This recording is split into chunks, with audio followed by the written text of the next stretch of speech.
Okay, I'd like to join the chorus of people thanking the organisers for inviting me here.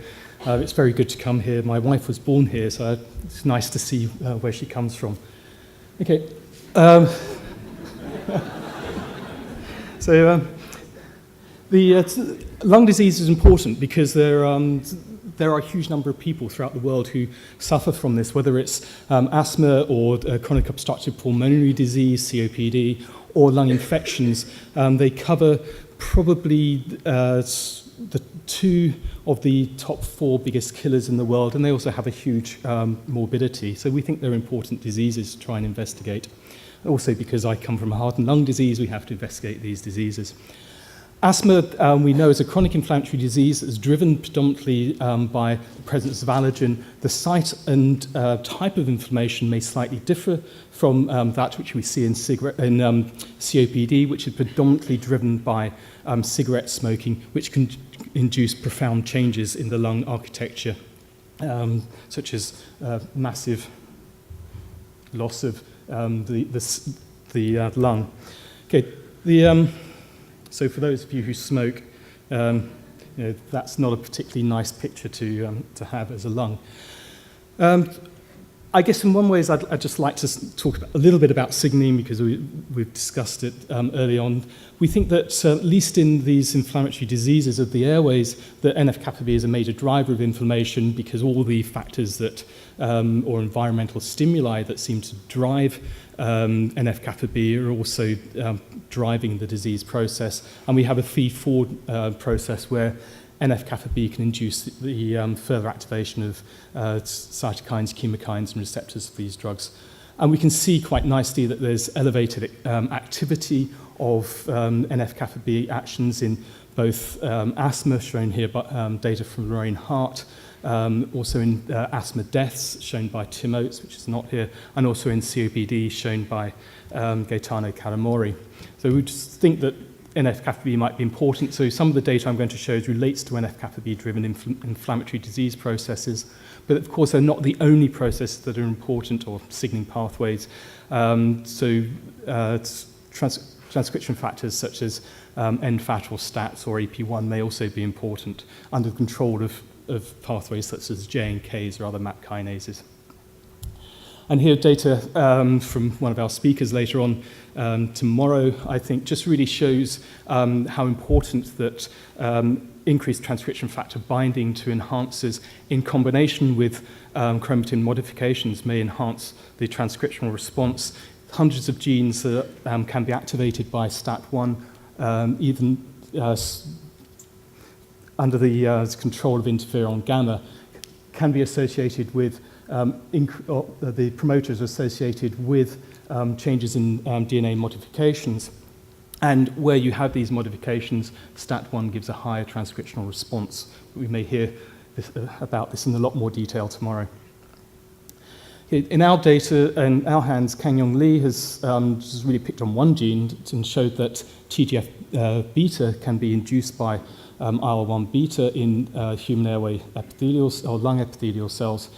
NF-kappa B, there are a number of different promoters or binding sites within the promoter of TGF-beta, and only one of these sites, and this is the TGF-beta 3, it actually shows any significant recruitment of NF-kappa B, despite the fact that these other 2 sites are potentially available. We can, again, using CHIP, show that this can be blocked by NF-kappa B inhibitors, and you also block the recruitment of HATs and also acetylation of this particular site using an NF-kappa B inhibitor. So it suggests, and just go back to this, Kang also looked at other modifications which vary in temporal manner, so all these effects are not static, they change over time. And there are effects on decreases of K9 methylation at this particular K3 site, also on serine 10 phosphorylation in the promoter site, all of which were modulated by the presence of exogenous dexamethasone or fluticasone in this case, so by steroids, which suggests that maybe the inflammatory process could be modulated by steroids, which induced us to go and look in bronchial biopsies, as shown here, in patients with asthma If we, Casito looked at asthmatic patients and showed that there was an increase in overall HAT activity in these bronchial biopsies from patients, and this was also associated with a decrease in overall HDAC activity. When patients were treated with inhaled corticosteroids, which is the general treatment for these patients, which is very effective, we saw a reversal of these increases in HAT and HDAC activity, which perhaps suggests that somehow these drugs could have some overall epigenetic effect. I said that cigarette smoke is a major driver for oxidant stress. It's also cigarette smoke is a major driver for oxidative stress, which causes COPD. So in conjunction with Paul Evans and Karina Inessa, we've tried to see what effect that oxidant stress can have on NF-kappa activity. And here we can just show a functional increase in the ability to stimulate CXCL8 production from, in this case, epithelial cells, but also from monocytes and macrophages from patients. This wasn't due to an enhanced NF-kappa activity per se, because CHIP assays at the GM-CSF promoter in this case, but also other promoters, showed no change in the ability of P65 to bind to the promoter, but there was a change in the acetylation status of those NF-kappa binding sites. So we went. So this suggested maybe that there were either recruitment of or increased recruitment of HATs, or due to the presence of oxidative stress at NF-kappa mediated genes. In collaboration with Jim Hogg in Vancouver, we took samples of peripheral lung from COPD patients from the biobank and looked at CXCL8 messenger RNA expression in these lung tissues and compared that to acetylation status of the promoter, of the IL-8 promoter. And we saw a reasonable correlation, considering these are clinical samples, between acetylation and of the promoter and gene transcription. We predicted to see an increase in HAT activity and overall throughout the disease severity group, so there seemed to be no difference in overall HAT activity in the peripheral lung of these patients or in bowel macrophages of these patients. But there was a significant decrease in overall HDAC activity in the lungs, bronchial biopsies and bowel macrophages of these patients with COPD. If we looked at the expression of a number of different HDAC proteins, we can see that there was a significant difference or decrease with COPD in HDAC2 and also HDAC3, and other HDACs such as HDAC6 showed a much greater induction or expression than we saw in normal subjects.